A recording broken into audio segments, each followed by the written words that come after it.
August 11 அன்னைக்கு ஸ்டாக்க பத்தி நான் என்னுடைய வியூவ ஷேர் பண்ணியிருக்கேன். அந்த டைம்லயே வந்து ஃபால் ஆயிட்டு ட்ரெண்ட்லயே இல்ல. அதாவது ஒரு 4 ஸ்டாக் வந்து மேல போறதுக்கான வாய்ப்பு இருக்கு அப்படின்ட்டு வந்து என்னுடைய வியூவ வந்து நான் ஷேர் பண்ணியிருந்தேன். பர்கர் பாயிண்ட் வந்து ஏற்கனவே டார்கெட் ரீச் ஆயிருக்கு.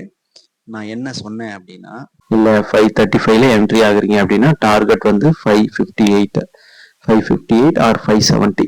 இப்போ வந்து பாத்தீங்கன்னாக்கா பர்கர் பாயிண்ட் வந்து 535ல நீங்க என்ட்ரி ஆகலாம் அப்படின்னு சொல்லியிருந்தேன். அந்த ரேஞ்சில இருந்தே பாருங்க இப்போ வந்து பாத்தீங்கன்னாக்கா கிட்டத்தட்ட ஒரு 600 ரேஞ்சு கிட்ட வரலுமே போய் வந்திருக்கு. That means 10%. இப்போ நீங்க 1 லேக் இன்வெஸ்ட் பண்ணியிருந்தீங்க அப்படின்னா 10,000 ருபீஸ். அதே இடத்துல நீங்க 10,000 இன்வெஸ்ட் பண்ணீங்கன்னா 1000 ருபீஸ் வித்தின் 20 டேஸ்க்குள்ள. ஒரு விஷயம் நல்லா புரிஞ்சுங்க. இது வந்து நம்ம அடுத்தவங்க சொல்லி கொடுப்பாங்க.